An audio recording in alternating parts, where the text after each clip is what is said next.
ਕਾਫੀ backward area ਤੋਂ belong ਕਰਦਾ ਹਾਂ। ਮੈਂ ਕਾਫੀ ਪਿਛੋਕੜਾ ਵੇਖਿਆ। ਮੈਂ ਚਾਹੁੰਦਾ ਕਿ IAS ਰਹਿ ਕੇ ਇੱਕ ਡੀਪੈਸਟ ਰੂਟ ਲੈਵਲ ਤੇ ਉਹਨਾਂ ਦੇ ਸੋਸ਼ਲ ਟੱਚ ਵਿੱਚ ਆ ਕੇ ਉਹਨਾਂ ਨੂੰ ਸੋਲਵ ਕਰਾਂ ਸਰ। ਪਰ ਤੁਸੀਂ ਤਾਂ ਬਿਜ਼ਨਸ ਫੈਮਿਲੀ ਚ ਆ ਰਹੇ ਹੋ ਜੀ ਸਰ। ਤੇ ਬੈਕਵਰਡ ਅਸਲ ਤੁਹਾਡੇ ਤੇ ਥੋੜੀ ਕੋਈ ਇੰਨੀ ਫਸਟ ਹੈਂਡ ਠੀਕ ਹੈ ਜਾਣਕਾਰੀ ਤਾਂ ਨਹੀਂ ਹੋਊਗੀ ਜਾਂ ਅਸਰ ਨਹੀਂ ਜਾਂ ਫੀਲਿੰਗ ਨਹੀਂ। ਸਕੂਲ ਕਿਹੜੇ ਚ ਪੜ੍ਹੇ ਸੀ ਤੁਸੀਂ? ਠੀਕ ਹੈ ਸਰ। ਸਰ ਵਿੱਚ ਕਿਹੜੇ ਸਕੂਲ ਚ ਪੜ੍ਹੇ ਹੋ? ਸਰ ਮੈਂ ਅਕਾਲ ਅਕੈਡਮੀ ਪੜ੍ਹਿਆ ਸਰ। ਕਿੱਥੇ? Sir Barialri sir. ਹੈ ਸਰ ਬਰਿਆਲੜੀ ਵਿਲੇਜ। ਅੱਛਾ, ਪਿੰਡ ਦੇ ਵਿੱਚ? ਹਾਂਜੀ ਪਿੰਡ ਵਿੱਚ ਸਰ। ਅਕਾਲ ਅਕੈਡਮੀ ਹੈਗੀ ਆ ਉੱਥੇ? ਹਾਂਜੀ ਸਰ ਅਕਾਲ ਅਕੈਡਮੀ ਇੰਗਲਿਸ਼ ਮੀਡੀਅਮ ਹੈ ਨਾ? ਹਾਂਜੀ ਸਰ। ਓਕੇ, ਹਾਂ ਤਾਂ ਦੱਸੋ। ਠੀਕ ਹੈ ਸਰ। ਐਕਚੁਅਲੀ ਜਿਹੜੇ ਮੇਰੇ ਫਾਦਰ ਸਾਹਿਬ ਜੀ ਮੇਰੇ ਮਾਈ ਫਾਦਰ ਦਾ ਜਿਹੜਾ ਬਿਜ਼ਨਸ ਹੈ that is dairy to sale and purchase of dairy products. ਤੇ ਇਸ ਕਰਕੇ ਸ਼ੁਰੂ ਤੋਂ ਹੀ ਬਚਪਨ ਤੋਂ, ਕਿਉਂਕਿ ਦੁੱਧ ਦੀ ਕਲੈਕਸ਼ਨ ਕਰਨੀ, ਉਹ ਇੱਕ ਘਰਾਂ ਤੋਂ ਮੱਕੀ ਪਸ਼ੂਆਂ ਤੋਂ ਜਿਹੜੇ ਲੋਕ ਲੈ ਕੇ ਆਉਂਦੇ ਉਹਨਾਂ ਨਾਲ ਕਾਫੀ ਟੱਚ 'ਚ ਰਿਹਾ। ਉਹਨਾਂ ਦੇ ਨਾਲ ਮੈਂ ਕਾਫੀ ਉਹਨਾਂ ਨਾਲ ਕੋਆਪਰੇਟ ਕਰਦਾ ਰਿਹਾ। ਮੈਂ ਦੇਖਿਆ ਕਿ ਕਿਸ ਤਰ੍ਹਾਂ ਇੱਕ ਵਿਲੇਜ ਸੈਕਟਰ 'ਚ ਜਿਹੜਾ ਪਿਛੜਿਆ ਇਲਾਕਾ ਹੈ ਜਾਂ ਪਿਛੜੇ ਲੋਕ ਨੇ ਉਹ ਕਿਸ ਤਰ੍ਹਾਂ ਸਫਰ ਕਰ ਰਹੇ ਨੇ। ਉਹਨਾਂ ਕੋਲ ਇਕਨੋਮਿਕਲੀ ਪ੍ਰੋਪਰ ਉਹਨਾਂ ਨੂੰ ਅਪਲਿਫਟਮੈਂਟ ਨਹੀਂ ਮਿਲ ਰਹੀ, ਇਸ ਕਰਕੇ ਬੱਚੇ ਨਹੀਂ ਪੜ੍ਹਾ ਪਾ ਰਹੇ। ਉਹਦੇ ਨਾਲ ਬੱਚੇ ਨਹੀਂ ਪੜ੍ਹਾ ਪਾ, ਅਨਇੰਪਲੋਇਮੈਂਟ ਵੱਧ ਰਹੀ ਹੈ। ਅਨਇੰਪਲੋਇਮੈਂਟ ਵਧਣ ਦੇ ਨਾਲ ਜਿਹੜੀਆਂ ਕੁੜੀਆਂ ਆ ਉਹਨਾਂ ਨੂੰ ਪੜ੍ਹਾ ਨਹੀਂ ਪਾ ਰਹੇ, ਉਹਨਾਂ ਦਾ ਹੈਲਥ ਹਾਈਜੀਨ ਵੀ ਖਰਾਬ ਹੋ ਰਿਹਾ। ਓਵਰਆਲ ਸਰ ਇੰਡੀਆ ਦੇ ਹਰ ਸੈਕਟਰ 'ਚ ਉਹਦੇ ਨਾਲ ਇਫੈਕਟ ਪਾ ਰਿਹਾ। ਇਸ ਕਰਕੇ ਮੈਂ ਕਾਫੀ ਜਿਹੜੀ ਸੋਸ਼ਲ ਇਸ਼ੂਜ਼ ਦੇ ਨਾਲ ਟੱਚ ਵਿੱਚ ਰਿਹਾ ਸਰ। ਦਵਾਈਆਂ ਦੀ ਜਿਹੜੀ ਤੁਸੀਂ ਕਹਿ ਰਹੇ ਹੋ ਕਿ ਪ੍ਰਾਈਸ ਕੰਟਰੋਲ ਤੁਹਾਡਾ ਇੱਕ ਏਮ ਰਹੇਗਾ। Sorry sir. ਜਿਹੜਾ ਦਵਾਈਆਂ ਦੀ ਕੀਮਤਾਂ ਤੇ ਕੰਟਰੋਲ ਤੁਸੀਂ ਕਹਿ ਰਹੇ ਹੋ ਕਿ ਹਾਂਜੀ ਤੁਸੀਂ ਸਰ। ਕਰਨਾ ਚਾਹੋਗੇ, ਹਾਂਜੀ ਸਰ। ਤੇ ਐਜ਼ DC ਕੀ ਕਰ ਪਾਓਗੇ? ਕੀ ਇਨੀਸ਼ੀਏਟਿਵ ਲਓਗੇ ਤੁਸੀਂ ਕਿ ਦਵਾਈਆਂ ਦੇ ਪ੍ਰਾਈਸ ਕੰਟਰੋਲ ਤੁਸੀਂ ਕਿਸ ਤਰ੍ਹਾਂ ਇਨਵੋਲਵ ਹੋ ਜਾਓਗੇ? ਠੀਕ ਹੈ ਸਰ। ਤਾਂ ਸਭ ਤੋਂ ਪਹਿਲਾਂ ਜਿਸ ਤਰ੍ਹਾਂ ਕਿ ਸਾਡਾ ਮੈਂ ਕਿ ਈਵਨ ਕਿ ਗਵਰਨਮੈਂਟ ਕਾਫੀ ਪ੍ਰਮੋਟ ਕਰ ਰਹੀ ਹੈ ਲੋਕਾਂ ਨੂੰ ਕਿ ਜੈਨਰਿਕ ਮੈਡੀਸਿਨ ਦੇ ਬਾਰੇ ਅਵੇਅਰ ਕੀਤਾ ਜਾਏ। ਫਿਰ ਮੇਰੇ ਆਪਣੇ ਏਰੀਆ 'ਚ ਮੇਰੀ ਇੱਕ ਸਟ੍ਰਿਕਟ ਕਿ ਰੈਗੂਲੇਸ਼ਨਸ ਰਹੇਗੀ ਕਿ ਡਾਕਟਰਾਂ ਨੂੰ ਸਟ੍ਰਿਕਟ ਹਦਾਇਤ ਕਰਨੀ ਕਿ ਤੁਸੀਂ 60 ਲਿਖ ਕੇ ਦਿਓ, ਕਿ ਵੱਡੇ ਬ੍ਰਾਂਡ ਤੁਸੀਂ ਨਹੀਂ ਲਿਖ ਕੇ ਦੇ ਸਕਦੇ ਐਜ਼ ਪਰ ਦੀ ਈਵਨ ਦੀ ਰੂਲਸ। ਸੋ ਉਸ ਤੋਂ ਬਾਅਦ ਕੀ ਹੈ, ਮੇਰਾ ਤੀਸਰਾ ਜਿਹੜਾ ਮੋਟਿਵ ਰਹੇਗਾ ਕਿ ਆਯੂਸ਼ ਜਿਹੜਾ ਸਾਡਾ ਮਿਸ਼ਨ ਸ਼ੁਰੂ ਹੋਇਆ ਹੈ ਜੇ ਆਯੁਰਵੈਦਿਕ ਮੈਡੀਸਿਨ ਨੂੰ ਪ੍ਰਮੋਟ ਕਰਾਂ, ਕਿਉਂਕਿ ਇਸ 'ਚ ਵੇਖਿਆ ਗਿਆ ਤੇ ਕਾਫੀ ਜਿਹੜੇ ਸਾਈਡ ਇਫੈਕਟਸ ਨੇ ਕਾਫੀ ਘੱਟ ਨੇ। ਈਵਨ ਕਿ ਸਾਡੇ ਕੋਲ ਬਹੁਤ ਪੁਰਾਣੀ ਨੌਲੇਜ ਹੈ ਜਿਹਨੂੰ ਅਸੀਂ ਫਰੂਟਫੁਲੀ ਯੂਜ਼ ਕਰ ਸਕਦੇ ਹਾਂ। ਤੀਸਰੀ ਸਰ ਗੱਲ ਜਿਹੜੀ ਪ੍ਰਿਸਕ੍ਰਿਪਸ਼ਨ, ਜਿਹੜੀ ਇੱਕ ਮੇਰੀ ਇੱਕ ਪ੍ਰੋਪਰ ਮੱਕੀ ਉਹਦੀ ਕੰਪੇਨ ਰਹੇਗੀ ਕਿ ਕੋਈ ਵੀ doctor without proper investigation diagnosis of disease prescribe ਵੀ ਕੋਈ ਵੀ ਜਿਹੜਾ ਹਾਇਰ ਲੈਵਲ ਐਂਟੀਬਾਇਓਟਿਕ ਨਹੀਂ ਕਰੇਗਾ। ਇਹਦੇ ਨਾਲ ਕੀ ਹੋਏਗਾ, ਜਿਹੜੀ ਸਰ ਐਂਟੀਬਾਇਓਟਿਕ ਰੈਜ਼ਿਸਟੈਂਸ ਆ ਰਹੀ ਹੈ ਜਿਹੜੀ ਕਾਫੀ ਇਸ ਵੇਲੇ ਮਤਲਬ ਕਿ ਇੱਕ ਇਸ਼ੂ ਬਣਿਆ ਹੋਇਆ ਵਰਲਡ 'ਚ, ਉਹਨਾਂ ਵੀ ਸੋਲਵ ਹੋਣ 'ਚ ਪ੍ਰੋਬਲਮ ਕਾਫੀ ਸੋਲੂਸ਼ਨ ਮਿਲੇਗਾ। ਤੀਸਰਾ ਸਰ, ਜਿਸ ਤਰ੍ਹਾਂ ਸਾਡਾ ਹੁਣ ਨੈਸ਼ਨਲ ਹੈਲਥ ਪ੍ਰੋਗਰਾਮ ਸ਼ੁਰੂ ਕੀਤਾ ਗਿਆ ਹੈ, ਉਹਦੇ ਵਿੱਚ ਕੀ ਫੋਕਸ ਕੀਤਾ ਗਿਆ ਕਿ ਵੈਲਨੈਸ ਸੈਂਟਰਸ ਵੱਲ ਪ੍ਰਮੋਟ ਕੀਤਾ ਜਾਏ।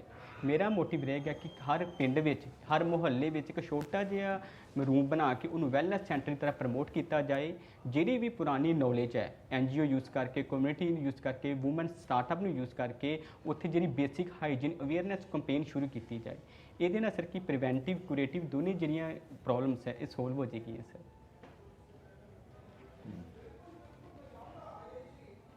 ਤੁਹਾਡਾ ਆਪਸ਼ਨਲ ਸਬਜੈਕਟ ਕੀ ਸੀ? Medical science sir. Medical science. So ਹੁਣ ਟਰੰਪ ਦੀ ਵਿਜ਼ਿਟ ਹੋਈ ਸੀ ਇੰਡੀਆ 'ਚ ਜੀ ਸਰ। ਜੀ, ਉਹਦੇ ਬਾਰੇ ਤੁਹਾਡਾ ਵਿਚਾਰ ਕੀ ਆ? ਕੀ ਇੰਪਲੀਕੇਸ਼ਨ ਸੀ, ਕੀ ਫਾਇਦਾ, ਕੀ ਨੁਕਸਾਨ, ਕੀ? ਠੀਕ ਹੈ ਸਰ। ਫਾਇਦੇ ਦੀ ਗੱਲ ਕਰੀਏ ਤਾਂ ਕਿਉਂਕਿ ਦੇਖਿਆ ਜਾ ਰਿਹਾ ਕੁਝ ਬਾਕੀ ਜਦੋਂ ਦੀ ਗਵਰਨਮੈਂਟ ਆਈ ਹੈ, ਮੋਦੀ ਜੀ ਦੀ ਸਰਕਾਰ ਆਈ ਹੈ, ਦੋਨਾਂ ਜਿਹੜੇ ਲੀਡਰਸ ਨੇ ਇਹਨਾਂ ਵਿੱਚ ਆਪਣੀ ਮਿਊਚੁਅਲ ਅੰਡਰਸਟੈਂਡਿੰਗ ਕਾਫੀ ਵਧੀ ਹੈ। ਸੋ ਈਵਨ ਕਿ they were given the trump was given and good we say that ਕਿ ਉਹਨੂੰ ਬਹੁਤ ਵਧੀਆ ਤਰ੍ਹਾਂ ਉਹਨੂੰ ਉਹਦੀ ਸੇਵਾ ਕੀਤੀ ਗਈ ਇੰਡੀਆ 'ਚ। ਉਹਨੂੰ ਮੋਂਟੇਰਾ ਸਟੇਡੀਅਮ 'ਤੇ ਪ੍ਰੋਪਰਲੀ ਵਧੀਆ ਰਿਸਪੈਕਟ ਕੀਤੀ ਗਈ। ਇਹਦੇ ਨਾਲ ਕਾਫੀ ਇਨਫਲੂਐਂਸ ਹੋਇਆ ਹੈ। ਇਹਦੇ ਨਾਲ ਈਵਨ ਕਿ ਪਹਿਲਾਂ ਕਹਿ ਰਿਹਾ ਜਾ ਰਿਹਾ ਸੀ ਕਿ ਸਾਡੀ ਬਸ ਜਿਹੜੀ ਡਿਫੈਂਸ ਡੀਲ ਹੋਏਗੀ, ਇਹਦੇ ਨਾਲ ਹੁਣ ਦੇਖਿਆ ਗਿਆ ਕਿ ਹੈਲਥ ਸੈਕਟਰ 'ਚ ਵੀ ਡੀਲ ਹੋਈ ਹੈ। ਈਵਨ ਕਿ ਸਾਡੀ ਜਿਹੜੀ ਨੈਚੁਰਲ ਗੈਸ ਹੈ ਉਹਦੇ ਵਿੱਚ ਵੀ ਇਹਦੇ ਨਾਲ ਡੀਲ ਹੋ ਰਹੀ ਹੈ। ਇਹਦੇ ਨਾਲ ਸਾਨੂੰ ਇਨਫਲੂਐਂਸ ਇਹ ਪਏਗਾ, ਇੱਕ ਇਹਨੂੰ ਸ਼ੋਰਿਟੀ ਵੀ ਦਿੱਤੀ ਹੈ ਕਿ ਅਗਰ ਇਹ ਦੁਬਾਰਾ ਸਰਕਾਰ ਆਏਗੀ ਤਾਂ ਜਿਹੜਾ GSP ਜਿਹੜਾ ਹੁਣ ਪਿੱਛੇ ਜੀ ਇੰਡੀਆ ਤੋਂ ਖਿੱਚਿਆ ਗਿਆ ਇਹਦੇ ਬਾਰੇ ਵੀ ਉਹ ਚਰਚਾ ਕਰਨਗੇ। ਇਹਦੇ ਸਾਡੇ ਕਾਫੀ ਅਗਰ ਕਿਸੇ ਦੀ ਰਿਸਪੈਕਟ ਕਰਾਂਗੇ ਤਾਂ ਕੋਈ ਸਾਡੇ ਨੂੰ ਕੁਝ ਵਧੀਆ ਸਾਨੂੰ ਦੇਏਗਾ ਸਰ। ਸਰ ਨੈਗੇਟਿਵ ਇਫੈਕਟ ਇਹ ਸੀਗਾ ਕਿ ਜਿਸ ਤਰ੍ਹਾਂ ਟਰੰਪ ਜੀ ਆਏ, ਇਹਨਾਂ 'ਤੇ ਮਤਲਬ ਕਿ ਕਾਫੀ ਜ਼ਿਆਦਾ ਮਨੀ ਸਪੈਂਡ ਹੋਈ। ਇਹਨੂੰ ਥੋੜ੍ਹਾ ਜਿਹਾ ਹੀ ਪ੍ਰੋਪਰਲੀ ਯੂਜ਼ ਕਰਕੇ ਈਵਨ ਕਿ ਜਿਹੜੇ ਆਲੇ ਦੁਆਲੇ ਗਰੀਬ ਸੀਗੇ ਜਿਹੜੇ ਕਾਫੀ ਇੰਪਰੂਵਿੰਗ ਸੈਕਟਰ ਹੈ ਉੱਥੇ ਫੋਕਸ ਰੱਖ ਸਕਦੇ ਸੀਗੇ ਸਰ। ਸਰ ਓਵਰਆਲ ਮੈਂ ਵੇਖਾਂਗਾ ਕਿ ਜਿਹੜੇ ਵਰਲਡ ਲੀਡਰਸ ਹੈ ਸਾਨੂੰ ਉਹਨਾਂ ਦੀ ਪ੍ਰੋਪਰ ਰਿਸਪੈਕਟ ਤੇ ਪ੍ਰੋਪਰ ਉਹਨਾਂ ਦੀ ਜਿਹੜੀ ਵਿਜ਼ਿਟ ਨੂੰ ਇੱਕ ਰਿਸਪੈਕਟ ਦੇਣੀ ਪਏਗੀ ਜੇ ਅਸੀਂ ਚਾਹੁੰਦੇ ਹਾਂ ਕਿ ਵਰਲਡ ਦੇ ਨਾਲ ਪ੍ਰੋਪਰ ਗਲੋਬਲ ਵਿਜ਼ਿਟ ਦੇ ਵਿੱਚ ਅੱਗੇ ਆਪਣੇ ਇੰਡੀਆ ਨੂੰ ਪ੍ਰਮੋਟ ਕਰਨਾ ਸਰ। ਨਹੀਂ, ਆਪਣੇ ਅਮਰੀਕਾ ਦੇ ਨਾਲ ਕਿਹੜੇ ਆਪਣੀ ਪਾਰਟਨਰਸ਼ਿਪ ਅੱਜ ਕੱਲ੍ਹ ਕਿ ਉਹਦੀ ਕਿਸ ਤਰੀਕੇ ਦੀ ਪਾਰਟਨਰਸ਼ਿਪ ਆ, ਕਿਹੜੇ ਇਰੀਟੈਂਟ ਨੇ ਤੇ ਕਿਹੜੇ ਏਰੀਆਜ਼ ਆਫ ਕੋਆਪਰੇਸ਼ਨ? ਠੀਕ ਹੈ ਸਰ। ਤੇ ਸਭ ਤੋਂ ਪਹਿਲੀ ਜਿਹੜੀ ਸਾਡੀ ਮੇਨ ਜਿਹੜੀ ਅਸੀਂ ਕੋਆਪਰੇਸ਼ਨ ਚੱਲੀ ਹੈ strategic cooperation sir, military strategic cooperation. ਉਹਦੇ ਵਿੱਚ ਜਿਸ ਤਰ੍ਹਾਂ ਕੁਆਡ ਹੀ ਸ਼ੁਰੂ ਕੀਤਾ ਹੈ, ਕੁਆਡ ਵਿੱਚ ਜਿਸ ਤਰ੍ਹਾਂ ਹੁਣ ਸਰ ਇਹ ਮਾਲਾ ਪ੍ਰੈਕਸ ਸ਼ੁਰੂ ਕੀਤੀ ਹੈ। ਤੇ ਦੂਸਰੀ ਜਿਹੜੀ ਹੈ ਕਾਫੀ ਜਿਸ ਤਰ੍ਹਾਂ ਸਰ ਕੌਮਕਾਸਾ ਜਿੱਦਾਂ ਬਿਕੋਆ ਇਹਨਾਂ ਐਗਰੀਮੈਂਟ ਸਾਈਨ ਹੋਏ ਨੇ। ਇਹਦੇ ਵਿੱਚ ਕੀ ਹੈ ਕਿ ਸਾਡੀ ਜਿਹੜੀ ਮਿਲਟਰੀ ਇਨਫੋਰਮੇਸ਼ਨ ਹੈ US ਉਹ ਵੀ ਸਾਨੂੰ ਸ਼ੇਅਰ ਕਰੇਗੀ ਤਾਂ ਕਿ ਜਿਹੜੀ ਸਾਡੀ ਇੰਡੀਆ ਦੀ ਇੰਟਰਨੈਸ਼ਨਲ ਟੈਰਰਿਜ਼ਮ ਦੇ ਅਗੇਂਸਟ ਕੋਆਪਰੇਸ਼ਨ ਉਹ ਵਧੇ। ਈਵਨ ਕਿ ਸਰ ਸੈਕਿੰਡਲੀ ਜਿਹੜੀ ਸਾਡੀ ਜਿਹੜੀ ਕੋਆਪਰੇਸ਼ਨ ਹੈ ਟੂਵਰਡਸ ਦਾ ਗ੍ਰੀਨਰ ਟੈਕਨੋਲੋਜੀ ਵੀ ਨਾਲ ਚੱਲ ਰਹੀ ਹੈ। ਤੇ ਨਵੀਂ ਟੈਕਨੋਲੋਜੀ ਜਿਹੜੀ USA ਦੀ ਉਹ ਫੋਕਸ ਕੀਤੀ ਜਾਏ ਜਿੱਦਾਂ ਸੋਲਰ ਸੈਲਸ ਹੋ ਗਏ ਸਰ, ਲਿਥੀਅਮ ਬੈਟਰੀਜ਼ ਹੋ ਗਈਆਂ ਤੇ ਹਾਈਬ੍ਰਿਡ ਟੈਕਨੋਲੋਜੀ ਹੋ ਗਈ, ਇਹਦੇ 'ਤੇ ਵੀ ਕਾਫੀ ਫੋਕਸ ਚੱਲ ਰਿਹਾ ਹੈ। ਤੀਸਰਾ ਸਰ ਸਾਡਾ ਜਿਹੜਾ ਕੋਆਪਰੇਟਿੰਗ ਸੈਕਟਰ ਹੈ ਦੈਟ ਇਜ਼ IT ਸੈਕਟਰ। ਜਿੱਦਾਂ IT ਪ੍ਰੋਫੈਸ਼ਨਲਸ ਜਿਹੜੇ ਆ ਸਰ ਕਾਫੀ USA ਜਾ ਕੇ ਸੈਟਅਪ ਹੋ ਰਹੇ ਨੇ, ਜਿਸ ਤਰ੍ਹਾਂ ਟਾਟਾ ਦਾ ਟੈਲੀਕਾਮ ਇੰਫਰਾਸਟਰਕਚਰ ਸਰ, ਜਿਸ ਤਰ੍ਹਾਂ ਇਨਫੋਸਿਸ ਸਰ। ਇਹਦੇ ਨਾਲ ਜਿਹੜੀ ਸਾਡੀ ਇੰਪਲੋਇਮੈਂਟ ਹੈ USA 'ਚ ਉਹ ਇੰਡੀਅਨ IT ਪ੍ਰੋਫੈਸ਼ਨਲਸ ਦੀ ਕਾਫੀ ਜ਼ਿਆਦਾ ਹੈ ਸਰ।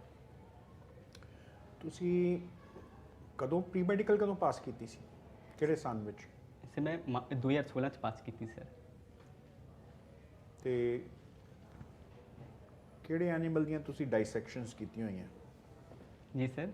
ਡਾਈਸੈਕਸ਼ਨਸ ਕੀਤੀਆਂ Sorry, ਸੀ sir. ਸਕੂਲ ਵਿੱਚ, ਕਾਲਜ ਵਿੱਚ ਕਦੀ? ਠੀਕ ਹੈ sir.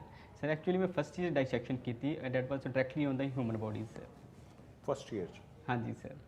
And any other animal you dissected? ਨਹੀਂ ਸਰ, ਸੌਰੀ ਕੋਈ ਜੋ animal- ਰੈਬਿਟ ਪ੍ਰੀ ਮੈਡੀਕਲ ਚ ਰੈਬਿਟ ਕਰਦੇ ਆ ਤੇ 12th Frog. ਦੇ ਵਿੱਚ ਫਰੌਗ ਕਰਦੇ ਆ। ਜੀ ਸਰ। ਸਰ ਐਕਚੁਅਲੀ ਸੌਰੀ ਮੈਂ ਕਿ ਜੋ ਮੈਂ ਕੀਤਾ ਮੈਂ ਆਪਣੀ ਰਿਐਲਿਟੀ ਦੱਸ ਰਿਹਾ ਬਟ ਆਈ ਡੋਂਟ ਨੋ। ਤੁਸੀਂ 2016 ਚ ਕੀਤਾ ਨਾ ਪ੍ਰੀ ਮੈਡੀਕਲ? ਹਾਂਜੀ ਸਰ। 2016 ਚ ਪ੍ਰੀ ਮੈਡੀਕਲ ਕੀਤਾ ਤੁਸੀਂ? ਇਹ ਆਪਣਾ ਸਰ ਗ੍ਰੈਜੂਏਸ਼ਨ 2016 ਚ ਖਤਮ ਫਿਨਿਸ਼ ਕੀਤੀ ਸਰ। ਅੱਛਾ। ਹਾਂਜੀ ਸਰ। ਇਹ ਕਿਉਂ ਹੋ ਗਈਆਂ ਡਾਈਸੈਕਸ਼ਨਸ, ਬੰਦ ਕਿਉਂ ਹੋ ਗਈਆਂ ਹੁਣ ਸਕੂਲਾਂ ਚ, ਕਾਲਜਸ ਚ? ਵਜ੍ਹਾ ਕੀ ਹੈ? ਜੀ ਸਰ। ਡਾਈਸੈਕਸ਼ਨਸ ਹਾਂਜੀ ਸਰ। ਫਰੌਗ ਦੀ, ਰੈਬਿਟ ਦੀ, ਜਿਸ ਤਰ੍ਹਾਂ ਜੀ ਕਹਿ ਰਹੇ ਹਾਂ ਸਰ, ਜੀ ਸਰ। ਇਹ ਕਿਉਂ ਬੰਦ ਹੋ ਗਈਆਂ ਹੁਣ? ਸਰ ਐਕਚੁਅਲੀ ਇੱਕ ਮਤਲਬ ਕਿ ਇੱਕ ਵੈਲਿਊਜ਼ ਹੈ, ਹਿਊਮਨ ਵੈਲਿਊਜ਼ ਜਿਹਦੇ ਤੇ ਪੂਰਾ ਸਮਾਜ ਟਿਕਿਆ ਹੈ। ਇਹ ਕਹਿੰਦੀ ਹੈ ਕਿ ਜੇ ਤੁਸੀਂ ਕਿਸੇ ਦੀ ਵੀ ਜਾਨ ਨਹੀਂ ਲੈ ਸਕਦੇ ਸਰ। ਇਹਦੇ ਨਾਲ ਦੇਖਿਆ ਜਾ ਰਿਹਾ ਕਿ ਕਾਫੀ ਐਨੀਮਲਸ ਡਾਈਸੈਕਟ ਹੋ ਰਹੇ ਸੀਗੇ। ਈਵਨ ਕਿ +1 +2 ਮੈਡੀਕਲ ਕਾਲਜ ਸਕੂਲਸ ਵਿੱਚ ਵੀ ਡਾਈਸੈਕਟ ਕਰਕੇ ਬੱਚਿਆਂ ਨੂੰ ਪੜ੍ਹਾਇਆ ਜਾ ਰਿਹਾ ਸੀਗਾ। ਇਸ ਕਰਕੇ ਜਿਹੜੀ ਹਿਊਮਨ ਰਾਈਟ ਆਰਗੇਨਾਈਜੇਸ਼ਨ ਹੈ ਇਹਦੀ ਕਾਫੀ ਦੇਰ ਤੋਂ ਇਹ ਸੀਗਾ ਕਿ ਤੁਸੀਂ ਮਤਲਬ ਕਿ ਇੱਕ ਕਿਸੇ ਜਾਨਵਰ ਦੀ, ਉਹ ਵੀ ਇੱਕ ਹਿਊਮਨ ਇੱਕ ਲਾਈਫ ਹੈ, ਤੁਸੀਂ ਲਾਈਫ ਦੀ ਮਤਲਬ ਕਿ ਕਿਸੇ ਆਪਣੇ ਹੱਥ 'ਚ ਨਹੀਂ ਲੈ ਸਕਦੇ। ਤੇ ਇਹੀ ਹਿਊਮਨ ਰਾਈਟਸ ਦੀ ਪ੍ਰੋਪਰ ਕੰਪੇਨ, ਹਿਊਮਨ ਰਾਈਟਸ ਦੀ ਪ੍ਰੋਪਰ ਮਤਲਬ ਕਿ ਵੀ ਸੇ ਦੈਟ ਮਤਲਬ ਕਿ ਵਰਲਡ ਦੀ ਲੀਡਰਸ਼ਿਪ ਦੇ ਅੰਡਰ ਇਹਨੂੰ ਸਰ ਇਹ ਬੰਦ ਕੀਤਾ ਗਿਆ ਸੀ। ਫਿਰ ਕਿਵੇਂ ਟ੍ਰੇਨਿੰਗ ਕਿਵੇਂ ਹੁੰਦੀ ਆ ਹੁਣ? In the medical profession trainings ਦੀ, ਹਾਂ ਮੈਡੀਕਲ ਪ੍ਰੋਫੈਸ਼ਨ। ਠੀਕ ਹੈ sir. Sir training in sir internship sir. Sir internship ਜਿਹੜਾ ਹੈ ਸਾਡਾ ਮੇਨਲੀ ਫੋਕਸ ਰਹਿੰਦਾ ਹੈ ਟੂਵਰਡਸ ਡਾਇਗਨੋਸ। ਨਹੀਂ, ਈਵਨ ਐਜ਼ ਵੇਅਰਐਵਰ ਜਿੱਥੇ ਪਹਿਲਾਂ ਕਰਦੇ ਸੀਗੇ ਡਾਈਸੈਕਸ਼ਨ। ਹਾਂਜੀ ਸਰ। ਮੈਨੂੰ ਪਤਾ ਸੀ 11th ਵਿੱਚ ਫਰੌਗ ਦੀ ਡਾਈਸੈਕਸ਼ਨ ਕਰਦੇ ਸੀਗੇ। ਠੀਕ ਹੈ। ਫਿਰ ਪ੍ਰੀ ਮੈਡੀਕਲ ਦੇ ਵਿੱਚ ਮੈਂ ਪ੍ਰੀ ਮੈਡੀਕਲ ਵੀ ਜੁਆਇਨ ਕੀਤਾ ਸੀ, ਉਹ 'ਚ ਰੈਬਿਟ ਦੀ ਕਰਦੇ ਸੀਗੇ। ਠੀਕ ਹੈ ਸਰ। ਤਾਂ ਉਹਨਾਂ ਨੂੰ ਹੁਣ ਉਹ ਟੀਚਿੰਗ ਕਿਸ ਤਰੀਕੇ ਨਾਲ ਕਰ ਰਿਹਾ, ਉਹ ਬੱਚਿਆਂ ਨੂੰ ਹਾਂਜੀ ਸਰ। ਉਹ ਟੀਚਿੰਗ ਲਈ ਇਹਦਾ ਆਲਟਰਨੇਟਿਵ ਕੀ ਕੀਤਾ ਹੈ? ਐਨੈਟਮੀ Sorry, ਦਾ? sir. ਠੀਕ ਹੈ ਸਰ। ਸਰ ਐਕਚੁਅਲੀ ਮੇਰੇ ਬਾਰੇ ਨੌਲੇਜ ਨਹੀਂ ਹੈ, I am not aware about. ਨਹੀਂ, ਤੁਸੀਂ ਪ੍ਰੀ ਮੈਡੀਕਲ ਕੀਤਾ? ਹਾਂਜੀ ਸਰ। ਉਹਦੇ ਵਿੱਚ ਤੁਹਾਨੂੰ ਜਦੋਂ ਕਿਸੇ ਐਨੀਮਲ ਦੇ ਐਨਾਟਮੀ ਜਾਂ ਸਿਸਟਮਸ ਦੇ ਬਾਰੇ ਪੜਾਉਂਦੇ ਆ ਠੀਕ ਹੈ ਸਰ। ਤਾਂ ਉਹ ਕਿਸ ਤਰੀਕੇ ਨਾਲ ਪੜਾਉਂਦੇ ਆ? ਸਰ ਐਕਚੁਅਲੀ ਠੀਕ or is there some alternative models? ਠੀਕ ਹੈ sir. Sir alternative model sir ਜਿਸ ਤਰ੍ਹਾਂ ਹੁਣ ਸਰ ਸਾਨੂੰ ਜਿਹੜਾ ਉੱਥੇ ਸੀਗਾ 3D ਵਿਊ ਸੀਗਾ, ਈਵਨ ਕਿ ਇੰਟਰਨਲ ਆਰਗਨਸ ਹੈ ਉਹਦਾ ਵੀ 3D ਵਿਊ ਵਿਦ ਕਲੇ ਔਰ ਸਮਥਿੰਗ ਉਹਦੇ ਨਾਲ ਬਣਿਆ ਹੋਇਆ ਸੀਗਾ, ਜਿਹਦੇ ਨਾਲ ਈਚ ਐਂਡ ਐਵਰੀਥਿੰਗ ਦਾ blood vessels, bones, ligaments, muscles ਉਹਨੂੰ ਪ੍ਰੋਪਰਲੀ ਉਹਦੇ ਨਾਲ ਅਟੈਚ ਕੀਤਾ ਗਿਆ ਸੀ। ਆਰਟੀਫੀਸ਼ੀਅਲ ਮਾਡਲ ਕਵਾਂਗੇ ਸਰ। ਸੋ ਉਹਦੇ ਪਰ ਤੇ ਤੁਸੀਂ ਉਹਨੂੰ ਤੁਹਾਨੂੰ ਕੱਟਣ ਦਾ ਮੌਕਾ ਤਾਂ ਨਹੀਂ ਮਿਲਦਾ। ਸਰ ਕੱਟਣ ਤੇ sir actually there is rubber 3D model sir. So ਉਹਨੂੰ ਜਦੋਂ ਕੱਟਦੇ ਆ ਉਹ ਰਬਰ ਪ੍ਰੋਪਰਲੀ ਡਾਈਸੈਕਟ ਹੁੰਦੀ ਹੈ ਐਂਡ ਪ੍ਰੋਪਰਲੀ ਡਿਵਾਈਡ ਹੁੰਦੀ ਹੈ ਤੇ ਇਹਦੇ ਨਾਲ ਹੈਗਾ ਜੀ ਆਲਟਰਨੇਟ ਇਸ ਤਰ੍ਹਾਂ ਦੇ ਹੈਗੇ ਆ, ਹਾਂ Who was the father of modern anatomy? Sorry sir I am not sir Why civil services command more respect in society? ਜੀ sir Civil services command more respect in society. Why? And that's why you want to come yes this side.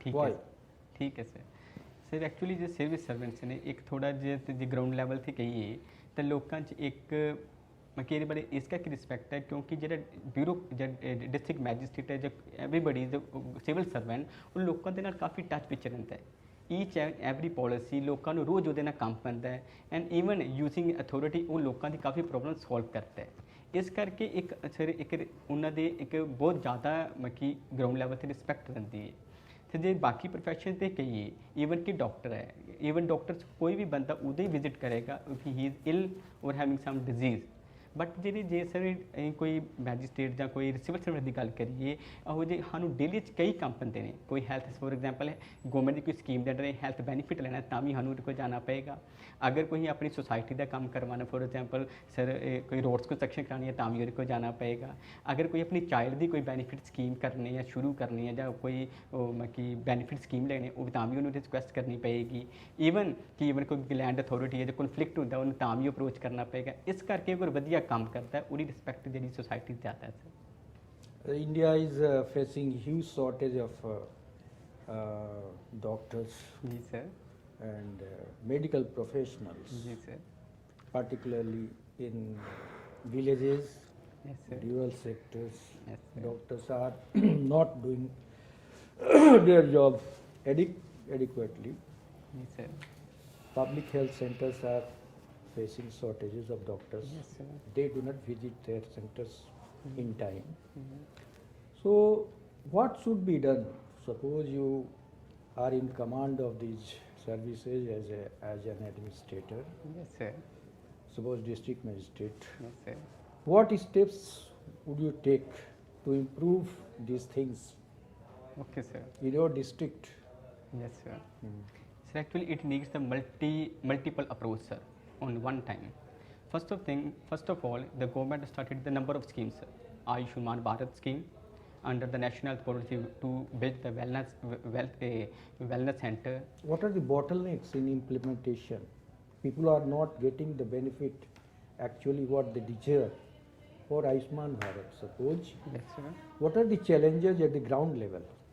Sir actually जो challenges basic level पे जो challenges है sir वो problems है awareness ਦੀ sir ਦੂਸਰੀ ਗੱਲ ਹੈ ਕਿਉਂਕਿ ਡਾਕੂਮੈਂਟਸ ਜਿਹੜੇ ਬਿਲਡ ਅਪ ਕਰਨ ਲਈ ਜਾਂ ਵੈਰੀਫਿਕੇਸ਼ਨ ਕਰਨ ਲਈ ਇੱਕ ਬਹੁਤ ਕੰਪਲੈਕਸ ਪ੍ਰੋਸੀਜਰ ਹੈ ਸਰ ਜਿਹੜੇ ਕਿਉਂਕਿ ਜੇ ਬੇਸਿਕ ਲੈਵਲ ਤੇ ਦੇਖੀਏ ਸਰ ਅਨਐਜੂਕੇਸ਼ਨ ਇਲਿਟਰੇਸੀ ਦੈਟ ਇਜ਼ ਅਨਪੜ੍ਹਤਾ ਬਹੁਤ ਹੈ ਸੋ ਉਹਨਾਂ ਨੂੰ ਜਦੋਂ ਕੋਈ ਇੰਗਲਿਸ਼ ਪ੍ਰੋਪਰਲੀ ਕੋਈ ਡਾਕੂਮੈਂਟਸ ਆਉਂਦਾ ਉਹ ਪ੍ਰੋਪਰ ਪੜ੍ਹ ਨਹੀਂ ਪਾਉਂਦੇ ਤੇ ਉਹਨੂੰ ਉਹਦਾ ਪ੍ਰੋਪਰ ਆਨਸਰ ਨਹੀਂ ਦੇ ਪਾਉਂਦੇ ਇਸ ਕਰਕੇ ਕਿਸੇ ਨਾ ਕਿਸੇ ਇਸ ਤੀਸਰੀ ਗੱਲ ਹੈ ਸਰ ਸੋਸ਼ਲ ਇਕਨੋਮਿਕ ਕ੍ਰਾਈਟੇਰੀਆ ਉਹਦੇ ਵਿੱਚ ਕਿਹਾ ਜਾਏਗਾ ਕਿਸੇ ਕੋ ਇੱਕ ਪੱਕਾ ਘਰ ਮਕਾਨ ਵੀ ਹੈ ਪੱਕਾ ਰੂਮ ਵੀ ਹੈ ਉਹਨੂੰ ਵੀ ਇਨਕਲੂਡ ਨਹੀਂ ਕੀਤਾ ਜਾਏਗਾ ਸੋ ਇਸ ਇਹ ਜਿਹੜੀ ਬੇਸਿਕ ਜਿਹੜੀ ਕ੍ਰਾਈਟੇਰੀਆ ਲੈਵਲਸ ਨੇ ਜਾਂ ਬੇਸਿਕ ਲੈਕ ਆਫ ਨੌਲੇਜ ਹੈ ਜਾਂ ਲੈਕ ਆਫ ਅਵੇਅਰਨੈਸ ਹੈ ਇਹੀ ਇੱਕ ਪ੍ਰੋਬਲਮ ਕ੍ਰੀਏਟ ਕਰ ਰਹੀ ਹੈ ਆਯੁਸ਼ਮਾਨ ਭਾਰਤ ਨੂੰ ਬੈਕਵਰਡ ਏਰੀਆ 'ਚ ਜਾਂ ਬਾਰਡਰ ਏਰੀਆ ਰੀਚ ਕਰਨ ਲਈ ਸਰ ਸੋਲੂਸ਼ਨ ਕੀ ਹੈ ਫਿਰ ਡਾਕਟਰ ਸਾਹਿਬ? Solution?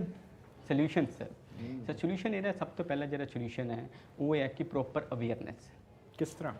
ਸਰ ਪ੍ਰੋਪਰ ਅਵੇਅਰਨੈਸ ਜਿਸ ਤਰ੍ਹਾਂ ਅੱਜ ਕੱਲ੍ਹ social media everybody is having the smartphones using Facebook using WhatsApp and this Ayushman Bharat scheme in each and every village can be reached by using the social Facebook ਤੇ ਪੰਜਾਬੀ ਤੁਸੀਂ ਪਾ ਨਹੀਂ ਸਕਦੇ, ਅੰਗਰੇਜ਼ੀ ਉਹ ਸਮਝ ਨਹੀਂ ਆ ਰਹੀ ਜਿਹੜਾ ਸਰਕੂਲਰ ਜਾ ਰਿਹਾ, ਕਿੱਦਾਂ ਕਰੋਗੇ ਫੇਸਬੁੱਕ ਤੇ?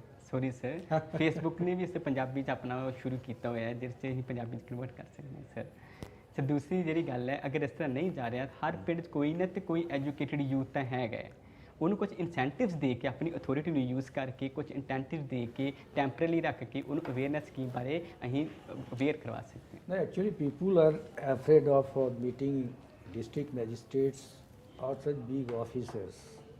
They do not dare to go there. So, how will you simplify the process so that they become acquainted with the schemes for which they deserve or the government schemes? How will you interact with them? ਠੀਕ ਹੈ sir. Sir ਸਭ ਤੋਂ ਜਿਹੜਾ ਇਹਦੇ ਵੀ ਕਾਫੀ ਮੈਂ ਕਿ solutions ਨੇ। ਸਭ ਤੋਂ ਪਹਿਲਾਂ ਜਿਹੜਾ ਮੇਰੇ ਲੈਵਲ ਤੇ ਰਹੇਗਾ ਸਰ ਉਹ ਇਹ ਹੈ ਮੈਂ ਕਿ ਈਵਨ ਹਰ ਹਫਤੇ 'ਚ ਇੱਕ ਡੇ ਰੱਖਿਆ ਜਾਏ ਜਿਸ 'ਚ ਡਾਇਰੈਕਟ ਮੈਂ ਕਿ ਓਪਨ ਮੈਂ ਕਿ ਕਨਵਰਸੇਸ਼ਨ ਰੱਖੀ ਜਾਏ ਜਿਨ੍ਹਾਂ ਨੂੰ ਵੀ ਨੀਡ ਹੈ ਸੋਸ਼ਲ ਟੱਚ ਸੁਸਾਇਟੀ ਨਾਲ ਟੱਚ ਆਉਣ ਲਈ। ਇਹਦੇ ਨਾਲ ਕਿਸੇ ਕਈ ਇਹੋ ਜਿਹੀ ਪ੍ਰੋਬਲਮ ਜਿਹੜੀ ਇੱਕ ਸਿੰਗਲ ਮੈਂ ਕਿ ਵੀ ਕਹਿੰਦਾ ਸਿੰਗਲ ਸਿਗਨੇਚਰ ਦੇ ਨਾਲ ਜਾਂ ਸਿੰਗਲ ਗੱਲ ਦੇ ਨਾਲ ਫਿਨਿਸ਼ ਹੋ ਸਕਦੀ ਹੈ, ਤੇ ਇੱਕ ਹੋਰ ਸੋਲਵ ਕੀਤੀ ਜਾਏਗੀ। ਦੂਸਰੀ ਗੱਲ sir, because I have authority, I have the power to make the policies, I can make the use of unemployed educated youth sir। ਸੋ ਉਹਦੇ ਨਾਲ ਕੀ ਹੈ ਕਿ ਜਿਹੜੇ ਐਜੂਕੇਟਡ ਯੂਥ ਨੂੰ ਅਗਰ ਪੋਲਿਸੀਜ਼ ਦੱਸਦਾ ਹੈ ਕਿ ਕਿਸ ਤਰ੍ਹਾਂ ਆਪਣੇ ਇਨ ਚੀਜ਼ ਨੂੰ ਸੋਲਵ ਕਰਨਾ ਹੈ, ਉਹ ਮੇਰੀ ਜਿਹੜੀ ਵਰਬਲੀ ਪੋਲਿਸੀ ਹੈ ਜਾਂ ਮੇਰੀ ਰਿਟਨ ਪੋਲਿਸੀ ਉਹ ਬੜੀ ਈਜ਼ੀ ਵੇ ਦੇ ਨਾਲ ਲੋਕਲ ਲੈਂਗੁਏਜ ਉਹਨਾਂ ਨੂੰ ਅੰਡਰਸਟੈਂਡ ਕਰ ਸਕਦੇ। Policy formulation, it is being done at the highest level. Do you think that this should go to the panchayat level, village level? ਜੀ ਸਰ। ਸਰ ਐਕਚੁਅਲੀ ਮੈਂ ਕਿ it is very broad area. ਕੁਝ ਇਹੋ ਜਿਹੀਆਂ policies ਨੇ ਜਿਹੜੀਆਂ bottom level ਤੋਂ approach ਸ਼ੁਰੂ ਹੋਣੀ ਚਾਹੀਦੀ ਹੈ, ਦੈਟ ਇਜ਼ ਪੰਚਾਇਤ ਲੈਵਲ ਤੋਂ। ਸਰ ਕੁਝ ਪੋਲਿਸੀਜ਼ ਹੈ ਕਿਉਂਕਿ ਉਹ ਓਵਰਆਲ ਏਰੀਆ ਨੂੰ ਡਿਵੈਲਪ ਕਰਾਏਗੀ, ਈਵਨ ਪੂਰੇ ਡਿਸਟ੍ਰਿਕਟ ਨੂੰ। ਉਹਦੀ ਜਿਹੜੀ ਕਮਾਂਡ ਹੈ ਉਹ ਡਿਸਟ੍ਰਿਕਟ ਐਡਮਿਨਿਸਟ੍ਰੇਟਰ ਕੋਲ ਰਹਿਣੀ ਚਾਹੀਦੀ ਹੈ ਤਾਂ ਕਿ equally The development formulation, yes sir. formulation of policy, yes sir. not execution. Nice. I'm asking about the making of policies which is being done at the highest level, national level, district level, ਬਿਲਕੁਲ or these things should be done at the lowest level, not at the top level. Do you agree with this thing? Yes sir ਮੈਂ ਬਿਲਕੁਲ agri ਕਰਤਾ ਹੈ ਕਿ ਇਹ ਜਿਹੜੀ ਹੈ basic level ਤੋਂ ਸ਼ੁਰੂ ਹੋਣੀ ਚਾਹੀਦੀ ਹੈ ਪੋਲਿਸੀ ਮੇਕਿੰਗ। ਉਹਦੇ ਨਾਲ ਕਿ ਜਿਹੜੀ ਬੇਸਿਕ ਰੂਟ ਤੇ ਪ੍ਰੋਬਲਮ ਹੈ ਉਹ ਉਹੀ ਅੰਡਰਸਟੈਂਡ ਕਰਦਾ ਜੋ ਬੇਸਿਕ ਲੈਵਲ ਤੇ ਰਹਿੰਦਾ ਉਹਨਾਂ ਨਾਲ, that is the panchayat member sir. Yeah. ਉਹ ਬੈਟਰ ਉਹਨਾਂ ਨੂੰ ਪੋਲਿਸੀ ਮੇਕ ਇੱਕ ਬਣਾ ਕੇ ਇੱਕ ਡਿਸਟ੍ਰਿਕਟ ਐਡਮਿਨਿਸਟ੍ਰੇਟਰ ਨੂੰ ਦੇਣਗੇ। ਉਹਦੇ ਨਾਲ ਜਿਹੜਾ ਡਿਸਟ੍ਰਿਕਟ ਐਡਮਿਨਿਸਟ੍ਰੇਟਰ ਹੈ ਉਹ ਪ੍ਰੋਪਰਲੀ ਉਹਨਾਂ ਨੂੰ ਐਗਜ਼ਾਮਿਨ ਕਰੇਗਾ ਕਿ ਜਿਹਨਾਂ ਦਾ ਇਹਦਾ ਬੇਸਿਕ ਜਿਹੜੀ ਕਮੀ ਹੈ ਉਹ ਕਿੱਥੇ ਹੈ। ਇਹਦੇ ਨਾਲ ਕਿ ਕਾਊਂਟਰ ਪੋਲਿਸੀ ਬਣਾਏਗਾ। ਉਹ ਜਿਹੜੀ ਕਾਊਂਟਰ ਪੋਲਿਸੀ ਹੈ ਬੇਸਿਕ ਰੂਟ ਤੋਂ ਟੋਪ ਅਪਰੋਚ ਤੋਂ, ਇਹਦੇ ਨਾਲ ਸਿਰਫ ਸੋਲੂਸ਼ਨ ਹੈ ਸਿਰਫ ਬੈਟਰ ਨਹੀਂ ਹੈ।